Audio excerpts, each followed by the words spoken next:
In this installment, we're going to be going over Thursday Night Football Showdown slate on DraftKings between the Atlanta Falcons going up against the Carolina Panthers. Let's get into it.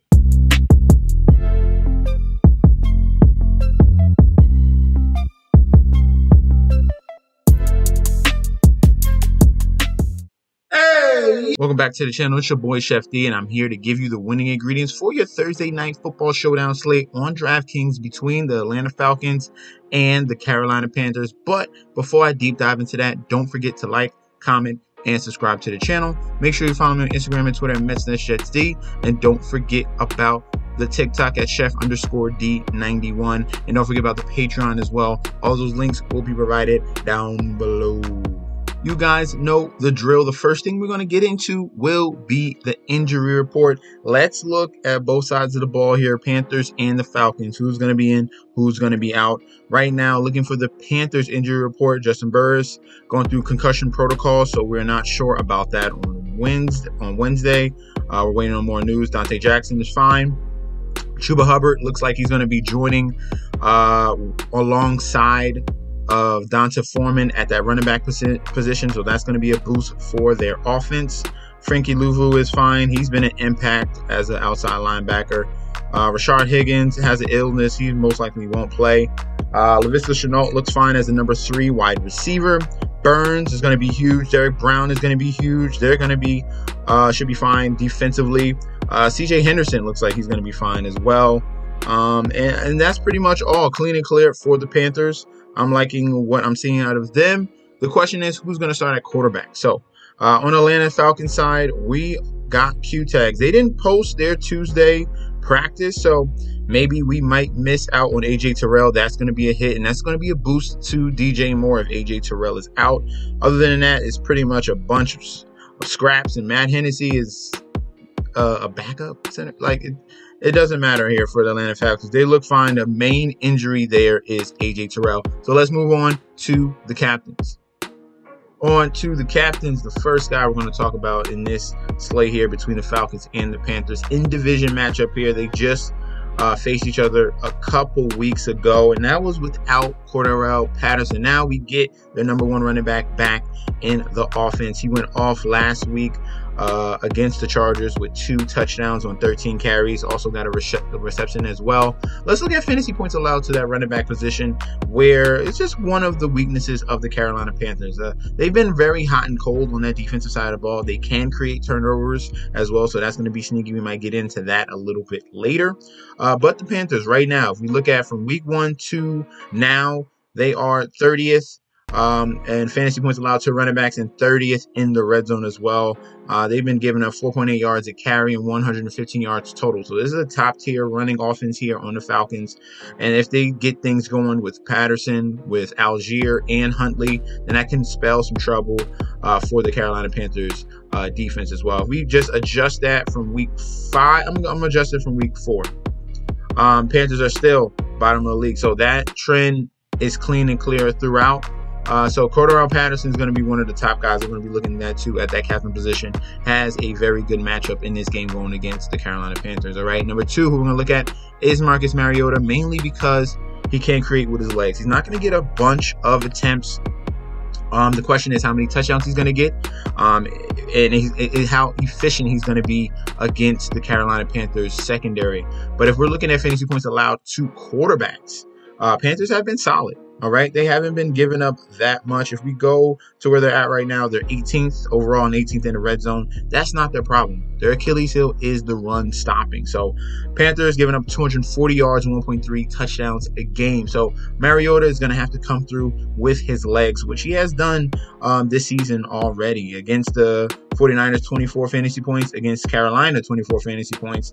And against the Saints, 20 fantasy points. So there is upside with Marcus Mariota. I have no problem going to him as one of the options in this slate. All right, now the quarterback on the Carolina side, I'm hoping that it's Baker Mayfield. All right, he provides a little bit more stability passing the ball, and this is a great defense to go up against, all right, especially if you're a quarterback. So we're going to fantasy points allowed to QBs. So we have right here, Atlanta is bottom tier in the league, 27th overall, 25th in the red zone. As you can see, 310.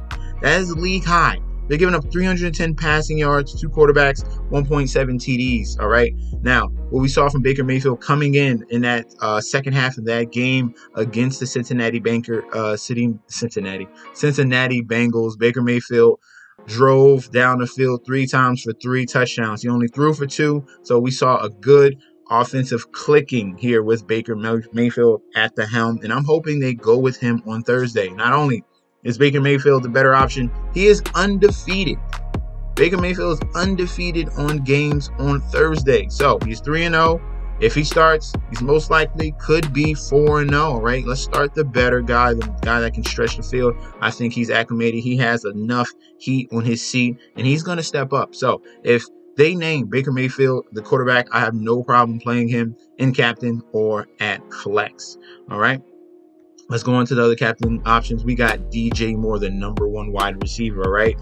We've been seeing up and down from DJ Moore. A lot of downs from the beginning of the season. He started an uptrend from week 7 to week 8, and then we saw a decline in week 9, especially against that hampered Cincinnati secondary. That was a big question mark there. But if AJ Terrell is going to be out, we can definitely go back to DJ Moore in this game. And I'm hoping AJ Terrell's out, and I'm hoping they announce Baker Mayfield as the quarterback for this offense, all right?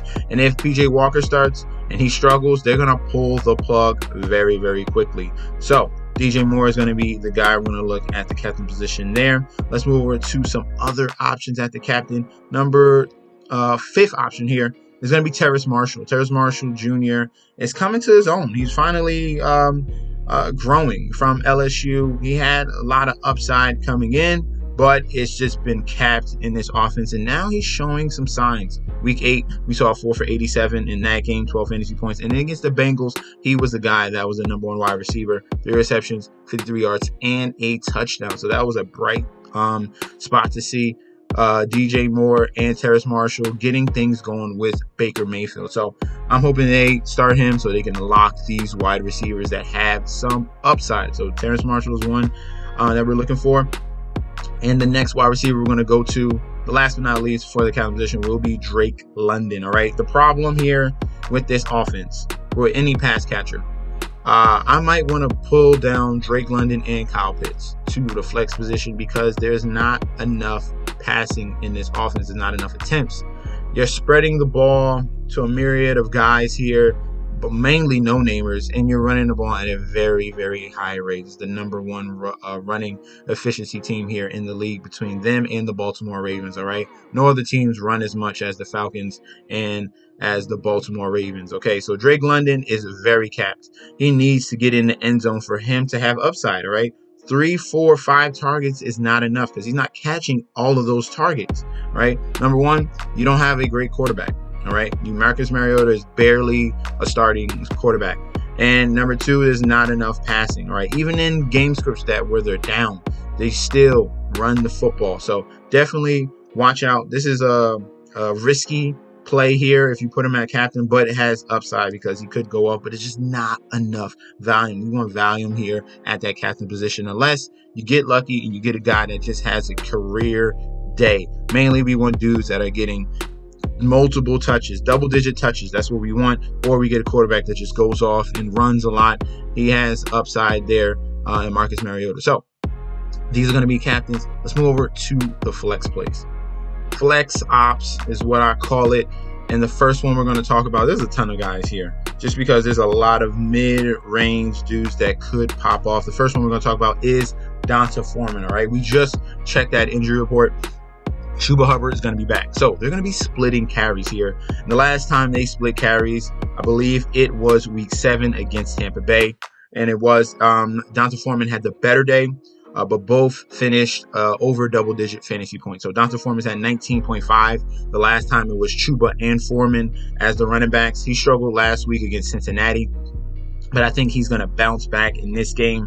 But he will get limited touches, all right? He's going to see over double-digit amount of touches. That's going to be a positive. And the strength of the Carolina Panthers is this offensive line. So if this offensive line is moving, we're going to have positive games for Donta Foreman and Chuba Hubbard. But this moves Foreman into that scenario where he is a flex play. If you go to him for the captain spot, I have no problem with that as well, because he has big upside. All right, he took advantage of this team last time a couple weeks ago. And if we're looking at fantasy points allowed to the running back position, the Falcons are still bottom 11 range here, 21st overall and 27th in the red zone. So they're giving up those touchdowns once these teams get in the red zone. 4.3 yards a carry, 91 yards total to that running back position. So Dr. Foreman, have no problem going to him as a flex play. The next guy we're going to look at will be Kyle Pitts. All right, Kyle Pitts, always got to mention him. Has huge talent, huge upside, a big mismatch. But like I said, same thing with Drake London, not a lot of volume. So that's always the big question mark. Not efficient quarterback play as well. How you get 7 targets, only get 2 receptions, man? You are a generational talent at that tight end position. The Falcons need a quarterback so bad, man. This team could be even better. But they have poor quarterback play. You might as well play Desmond Ridder. But they are focused on running the ball. And Kyle Pitts is a casualty, as you can see. 4.7 against the Chargers. 3.9 against the Bengals. 3.5 against Cleveland. 3.9 against the Rams. 3.9 against the Saints. It's been a horrible season for Kyle Pitts. I feel so bad. At least he got 2 touchdowns. He only had 1 all year last year. That's a positive. But flex play is Kyle Pitts.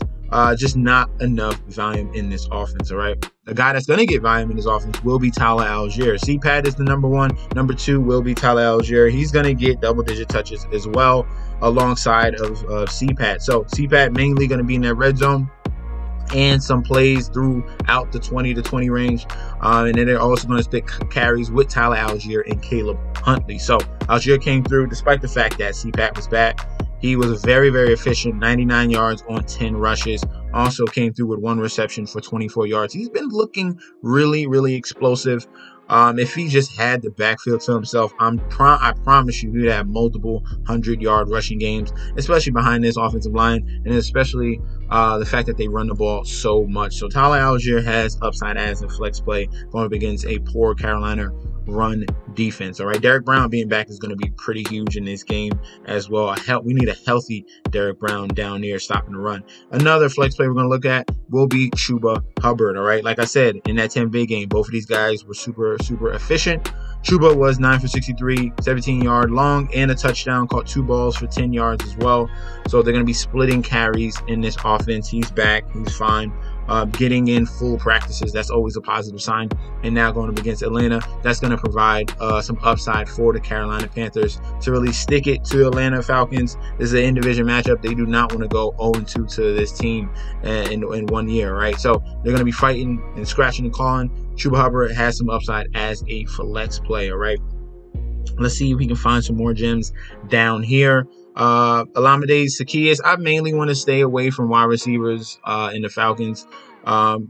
He's had 2 touchdowns this season. Remember, this is a team that does not throw the ball at a very high clip, but one of the second red zone targets for Marcus Mariota is Olamide Zaccheaus. Okay, so it's London, it's Zaccheaus, it's Pitts. That's the main 3 guys here on this offense, other than guys that are going to be running the football. So we can mention Olamide Zaccheaus here as a wide receiver punt play at the flex spot. All right, now we're going to move into the kickers and defenses. Both are going to be viable. Okay, so I'm going to clear this out.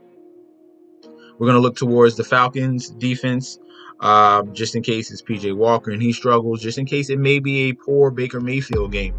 We never know, but Falcons D is viable in this game. Panthers D is also viable in this game because they have a very good secondary. They just need to focus in on that run game. If they bring an extra safety down low in that box, that should help provide stability to stop this top tier run offense here in the Atlanta Falcons. All right, so we got the Panthers D right here, we got Falcons D as well, and then we're going to put in both kickers here with Eddie Pinheiro and Young Ho Koo.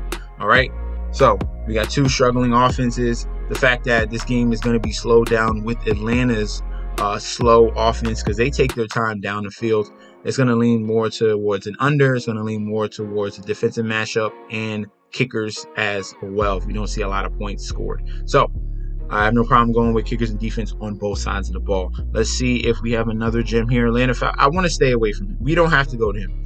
All right, we'll stick to the first two. It could be a weird scenario where he gets a red zone carry, but for the Atlanta Falcons offense, stick to C-Pat and stick to Tyler Algier, okay? He has upside as the number 2 running back. I did have to mention Caleb Huntley because they are giving him carries as well. Damiere Byrd is facing his former team here. This is a stretch play here. He was able to come through in week 7 and week 8 with touchdowns in back-to-back games, so he could be super sneaky as a last flex play. Someone that has some upside that could get in the end zone. Damiere Byrd has explosiveness, and he could be a key lock down below at that last bottom flex spot, so I have no problem going there. Tommy Tremble is going to be the starting tight end between him and Ian Thomas. The one that's been playing better has been Tommy Tremble. And if we're looking at fantasy points allowed to that tight end position, we have the Atlanta Falcons. Are they mid-range or even worse? Let's see. Yes, they're even worse. So tight ends against the Atlanta Falcons, 26th overall, 17th in the red zone. They're allowing 65 yards to the tight end position, around 6 to 7 catches a game to that tight end position as well. So this is going to be the main pass catching tight end here. He's been having solid days. No double digits.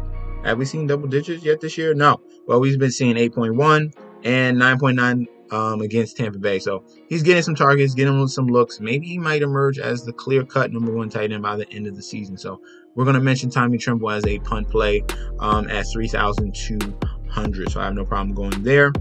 Laviska Shenault is more of a gadget guy.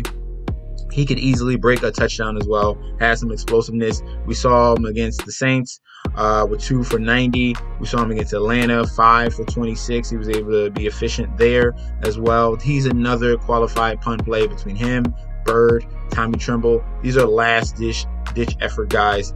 If you feel comfortable with your captains and your other flex spots, you need someone that has some upside. These are the guys we're going to be looking towards. All right, if we go any further under Shenault, you got Ian Thomas, who's sharing duties with Tommy Tremble, but you might want to stay away from that. And anyone below here, we're going to stay away from. So, kickers and defenses are viable. And if we're looking at punt plays down low, Damiere Byrd, Tommy Tremble, and Laviska Shenault. So the keys guys we're going to be focusing on this slate. I'm going to put DJ Moore as number 1 option there. We're going to put C-Pat number 2. And number 3, if he starts, we're going to go with Baker Mayfield. All right, so I'm going to focus my lineups around these 3 guys here. Especially if Baker Mayfield starts. Just definitely pay attention to the news. I appreciate you guys for tuning in. Don't forget to like, comment, and subscribe to the channel. Make sure you follow me on Instagram and Twitter at MessageSD, and I'll be back with another video very soon. All right, peace out, guys.